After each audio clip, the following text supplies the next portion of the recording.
everyone, Nick here from Lift, and I am here today to talk to you about our new Camber Pro wing lineup. I'm very excited about these. These are really awesome wings, and I wanted to dive into some of the details of the design direction and what sets them apart from the other wings that we have. So on this table, I've got my 160 Camber Pro, my 210 Camber Pro, my 270 Camber Pro, as well as a 36 and 46 glide tail wings. We'll talk about those too. But the 160, 210, 270 are primarily eFoil wings. That being said, they work really well across the board, whether you're winging, surfing, you name it, a good wing is a good wing. Even though we have a ton of different wings in the lineup, I always like to keep it simple with a small, medium, and large selection. So that's what we have here. You might be familiar with the Surf V2s. We have the 150, 200, 250.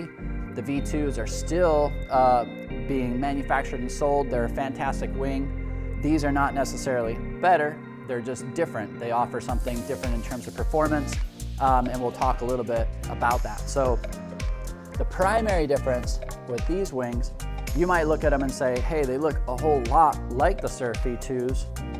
There are a lot of characteristics that are carried forward because it works so well in the wing design, and if it's not broken, don't fix it, right? But there's actually a substantial amount of difference in the details. Primary difference in the details is in the camber. What is camber? Without getting too complex and into the weeds there, camber is that relationship. It's that top curve of the wing with the bottom curve of the wing.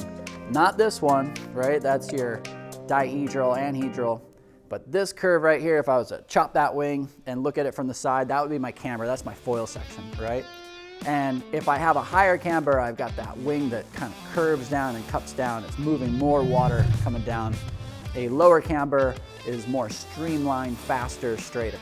So you might see this if you're in an airplane, you're coming in for a landing, pilot throws the flaps down on the wings as you're coming in slower. It stabilizes at a lower speed as you're coming in for approach. That flaps down is a higher camber, right? But when you're getting up into your cruising altitude, you're going 36,000 feet, the wings come in, they're more streamlined, they're going faster. That's that lower camber, that's a Camber Pro. And in these, we have a lower camber over the V2s. So the V2s are more stable at a lower speed, giving you that lifting platform, really good response in turns. I also like to kind of think of it as like a car in a lower gear, going up a hill and just being a little bit more off-road 4x4, right? That's your V2s. These Camber Pros, having the lower camber, are more streamlined, so they sit in a slightly higher speed bracket. That means that you're gonna go a little faster, they're gonna be really slick, a little less drag through the water. You're gonna be doing some faster, more drawn out turns. It feels really good with the eFoil. I feel like they're really kind of honed in and tuned in for the eFoils that we have right now. And so I'm pretty stoked on them. The 160 is the smaller version of these wings. So it's going to be sportier, faster, or for smaller riders. So the 160 is your fastest wing there of the small, medium, large. Really engaged, really sporty, works really well on the 4.2 and the 4.9 eFoil. Great combo. You've got your 210, which is our medium size, and we call this kind of our bread and butter wing. It does a little bit of everything. This is like the go-to wing you just can't go wrong on. I love the size, and with the new camber, with the kind of the details that we threw in there, I feel like this wing does a little bit of everything. I can ride it at lower speeds and do some really nice turns. I can pick up and add power into my eFoil and get up to those higher speeds, and she's still really comfortable. She's not like creating too much lift to throw me off. So I feel like this is a great all-around wing. You can't go wrong with this one. Super nice. And then on the largest one, we've got our 270. One of the things that I actually love about this 270 Camber Pro is the efficiency that I get when I'm riding out on the eFoil. Because it rides at a relatively slower speed, I'm using less energy to propel myself. Really, really low amperage. That means that my battery life is just through the roof. I mean, I can ride for a really long time, and I can just go out and have a great time. So if you're looking for longevity out on the water, the larger 270 Camber Pro is a great selection for that. I love it in maybe slower areas, like let's say you're in a marina or I'm out in really small surf and I'm just kind of enjoying looking at the reef and just being a tourist. I love going out and riding on this because it's so stable with so much platform and wing area under my feet. I just feel like I can just kind of stand carelessly and ride around.